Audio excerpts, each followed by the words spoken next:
সুপ্রিয় দর্শক মন্ডলী, পাল্টে গেল যুদ্ধের মোড়। ইরান ইসরায়েল চলছে পাল্টাপাল্টি হামলা। শুরুতেই ইসরায়েল, আমেরিকা এবং যুক্তরাজ্য মিলে ইরানে হামলা চালিয়েছে, যার পরিপ্রেক্ষিতে শুরু হয়েছে আঞ্চলিক যুদ্ধ ক্রমান্বয়ে বড় হচ্ছে এবং ইরান থামছে না, প্রতিশোধের হামলা এগিয়ে যাচ্ছে।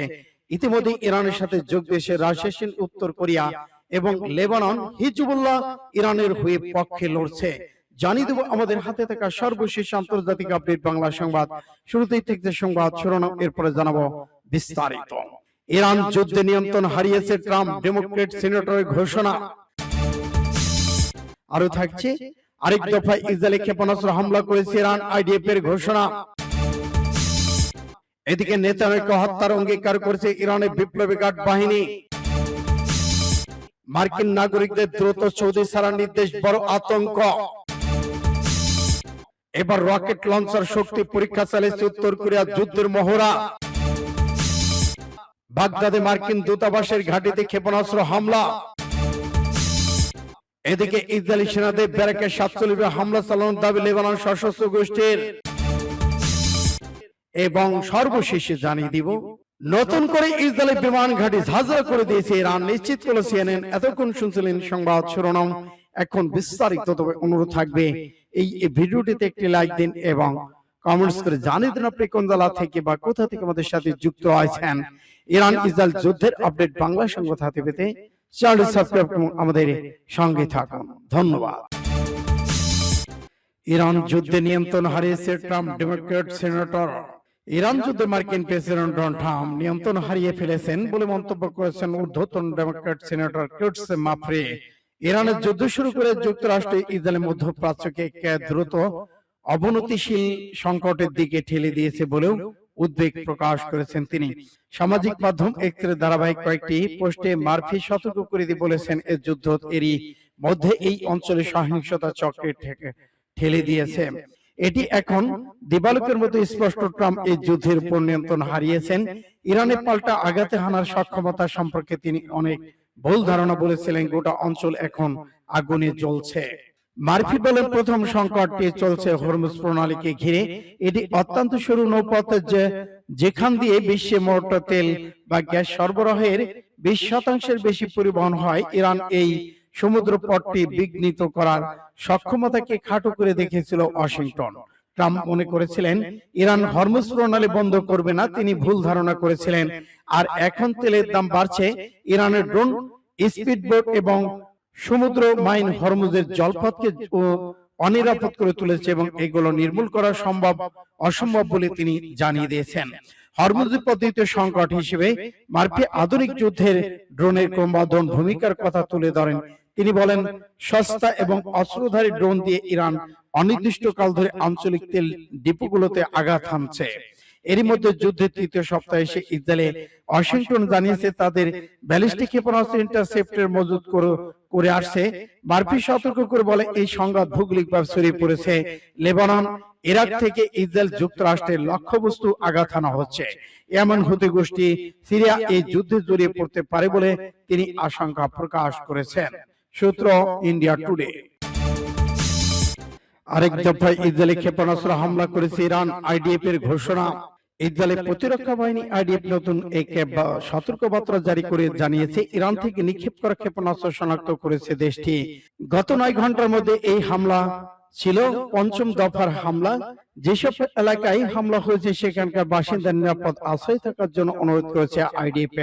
তবে এই হামলা হতাহতের কোনো খবর পাওয়া যায়নি বলে জানিয়েছে ইসরায়েলের জরুরি সেবা বিভাগ। যেসব এলাকায় হামলার খবর পাওয়া গেছে সেখানে অনুসন্ধান উদ্ধারকারী দলগুলো কাজ চালিয়ে যাচ্ছে বলে জানিয়েছে দেশটির জরুরি সেবা বিভাগ। সূত্র বিবিসি। নেতানিয়াহুকে হত্যার অঙ্গীকার ইরানের বিপ্লবী গার্ডের। ইরানের শক্তিশালী সামরিক বাহিনী Islamic revolution guard of IRGC সরাসরি ইসরায়েলের প্রধানমন্ত্রী বেনিয়ামিন নেতানিয়াহুকে হত্যার অঙ্গীকার করেছেন। স্থানীয় সময় রোববার 9 মার্চ সংস্থাটির মুখপাত্র শিফন নিউজে প্রকাশিত বিবৃতিতে এই হুঁশিয়ারি দেওয়া হয়েছে। খবর এএপি ও ফ্রান্স 24। বিপ্লবী গার্ড তাদের বিবৃতিতে জানিয়েছে, ইসরায়েল মার্কিন যুক্তরাষ্ট্রের সঙ্গে চলমান যুদ্ধে তারা নেতানিয়াহুকে খুঁজে বের করবে এবং ধাওয়া করে হত্যা করবে। বিবৃতিতে আরো বলা হয়েছে, নেতানিয়াহু শিশু হত্যাকারী অপরাধী হিসেবে উল্লেখ করা হয়েছে। যতদিন বেঁচে থাকবে তারা আমরা পূর্ণ শক্তি দিয়ে তাকে অনুসরণ করবে এবং শেষ পর্যন্ত তাকে হত্যা করব। উল্লেখ্য, গত 28 ফেব্রুয়ারি যুদ্ধের প্রথম দিনে মার্কিন যুক্তরাষ্ট্র ইসলামী হামলার ইরানের তৎকালীন সর্বোচ্চ নেতা আয়াতুল্লাহ খামেনি নিহত হওয়ার পর থেকে হিজবুল্লাহ ইরানের বিপ্লবী গার্ড বাহিনী সরাসরি ইসরায়েলি শীর্ষ নেতাদের লক্ষ্যবস্তু করার ঘোষণা দিয়ে আসছে। এদিকে যুদ্ধের সমাপ্তি টানতে কূটনৈতিক আলোচনার সম্ভাবনা আবারও নাকচ করে দিয়েছে মার্কিন প্রেসিডেন্ট ডোনাল্ড ট্রাম্প। এনবিসি নিউজে দেওয়া সাক্ষাৎকারে তিনি এই কথা বলেন। সূত্র ইন্ডিয়া টুডে। মার্কিন নাগরিকদের দ্রুত সৌদি ছাড়ার নির্দেশ। সৌদি আরবে অবস্থানরত মার্কিন নাগরিকদের বাণিজ্যিক ফ্লাইটে দ্রুত দেশটি ছাড়ার জরুরি নির্দেশনা জারি করা হয়েছে। রিয়াদে অবস্থিত মার্কিন দূতাবাস রবিবার এই নির্দেশনা জারি করে। এক জরুরি নিরাপত্তা সতর্ক অবস্থায় বার্তা দূতাবাস জানিয়েছে তারা মধ্যপ্রাচ্যে দ্রুত পরিবর্তনশীল পরিস্থিতির উপর করা নজর রাখছে।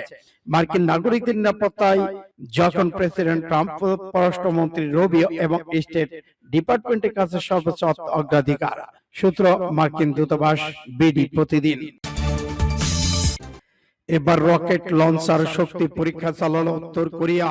পারমাণবিক অস্ত্র বহনের সক্ষমতা আধুনিক মাল্টিপল রকেট লঞ্চার সিস্টেম পরীক্ষা চালিয়েছে উত্তর কোরিয়া। দেশটির রাষ্ট্রীয় সংবাদ মাধ্যম এই তথ্য নিশ্চিত করেছেন। 10টি ব্যালিস্টিক ক্ষেপণাস্ত্র উৎক্ষেপণের একদিন পরে রোববার এই পরীক্ষা চালায় দেশটি। খবর বার্তা সংস্থা এপি। দক্ষিণ কোরিয়া যুক্তরাষ্ট্রের সেনা বসন্তকালীন যৌথ সামরিক মহড়া শুরু করার পরপরই উত্তর কোরিয়া এই পরীক্ষা চালায়। এদিকে Korean central news agency KCN জানিয়েছে শনিবার multiple rocket launcher system MRLSS পরীক্ষা তদারকি করেছেন উত্তর কোরিয়ার সর্বোচ্চ নেতা কিম জং উন। সংবাদ মাধ্যমটি জানায় পরীক্ষা 600 কিলোমিটার ক্যালিবারের 12টি ultra precision multiple rocket launcher এবং 2টি আর্টিলারি কোম্পানি অংশ নিয়েছে। এদিন কিম বলেছেন এই মহড়ায় পিয়ংইয়ং শত্রুদের মধ্যে অস্থিরতা সৃষ্টি করেছেন এবং কৌশলগত পারমাণবিক অস্ত্রের ধ্বংসাত্মক শক্তি সম্পর্কে গভীর ধারণা দিয়েছে। এসব অস্ত্রে আঘাত হানার পাল্লা 420 কিলোমিটার। কেসিএন জানিয়েছে রকেটগুলো 360 কিলোমিটারের বেশি দূরে কোরিয়ার পূর্ব সাগরে একটি দ্বীপ লক্ষ্যবস্তুতে আঘাত করেছে।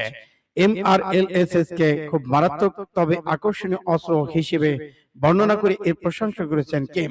দেশটির রাষ্ট্রীয় সংবাদ গণমাধ্যম প্রকাশিত ছবিতে আকাশে একাধিক রকেট ছুটে দেখা গেছে। আরেকটি ছবিতে কিম জং উনের তার মেয়ে জু আয়ে এর সঙ্গে দূর উৎক্ষেপণ পর্যবেক্ষণ করতে দেখা গেছে। সূত্র ইত্তেফাক এচার। বাগদাদে মার্কিন দূতাবাসে ক্ষেপণাস্ত্র হামলা। ইরাকের বাগদাদে মার্কিন দূতাবাসে একটি ক্ষেপণাস্ত্র আঘাত হানার বিমান প্রতিরক্ষা ব্যবস্থার একটি অংশ ক্ষতিগ্রস্ত হয়েছে। শনিবার এক প্রতিবেদনে কাতার ভিত্তিক সংবাদ মাধ্যম আল জাজিরা এই তথ্য জানায়। এদিকে দেশটির থাকা মার্কিন নাগরিকদের দ্রুতই ইরাকে ত্যাগ করার সতর্কবার্তা দিয়েছে ট্রাম্প প্রশাসন। একই সময় ইরাকি সশস্ত্র গোষ্ঠীগুলো দেশটি থাকা মার্কিন নাগরিকদের তথ্যের জন্য $1 লাখ পর্যন্ত পুরস্কারের ঘোষণা করেছেন। ইরাকে হামলার মাত্রা বৃদ্ধি পাচ্ছে তা শুধু বাগদাদি সীমাবদ্ধ নয়, ইরাকে বিভিন্ন স্থান এবং উত্তর কুর্দিশ অঞ্চলে মার্কিন সেনাদের ঘাঁটি বিমানবন্দরকে হামলা করা হয়েছে। এখন পর্যন্ত হামলায় ফরাসি সৈন্য নিহত হয়েছেন। ইসরায়েলি সেনাদের ব্যারাকে 47 হামলা চালানোর দাবি লেবানন সশস্ত্র গোষ্ঠীর। লেবাননের সশস্ত্র গোষ্ঠী হিজবুল্লাহ দাবি করেছে তারা ইসরায়েলি সেনাদেরকে লক্ষ্য করে অবিভীম ব্যারাকে একাধিক রকেট অস্ত্র নিক্ষেপ করেছেন। এক প্রতিবেদনে কাতার ভিত্তিক সংবাদ মাধ্যম আল জাজিরা তথ্য জানায়। শনিবার ইসরায়েলের বিভিন্ন অবস্থানে 47টি হামলা চালানোর দাবি করার পর এই তথ্য জানায় সংগঠনটি। তবে ইসরায়েলি সামরিক বাহিনী জানিয়েছে ভোরের দিকে ইরান থেকে ছোড়া কয়েকটি ক্ষেপণাস্ত্র তারা প্রতিহত করার চেষ্টা করেছেন। জরুরি সেবা সংস্থার মতে ক্ষেপণাস্ত্রগুলো ইসরায়েলের মধ্যাঞ্চলকে লক্ষ্য করে ছোড়া হয়েছিল। এ পর্যন্ত ইসরায়েলি কর্তৃপক্ষের পক্ষ থেকে কোনো হতাহতের খবর পাওয়া যায়নি। ইসরায়েলি বিমান ঘাঁটি ঝাঁঝরা করে দিয়েছে ইরান, নিশ্চিত করল CNN। দখলদার ইসরায়েলি সামরিক অবকাঠামোকে লক্ষ্য করে রাতে ব্যাপক হামলা চালিয়েছে ইরান। এরই মধ্যে অন্যতম ছিল নেভাটি বিমান ঘাঁটি। যুক্তরাষ্ট্রের সংবাদ মাধ্যম CNN হামলার ভিডিও বিশ্লেষণ করে জানিয়েছে নেভাটি বিমান ঘাঁটিতে অন্তত কয়েক ডজন মিসাইল ছোড়া হয়েছে। এগুলো ছুড়েছে ইরান, যেগুলো একের পর এক ঘাঁটিতে আঘাত হানতে দেখা গেছে। এদিকে সংবাদ মাধ্যমটি জানিয়েছে তারা যে দুটি ভিডিও বিশ্লেষণ করেছে সেগুলোর মধ্যে একটি ধারণা করা হয়েছে আরাত আনাব নাকাব শহর থেকে।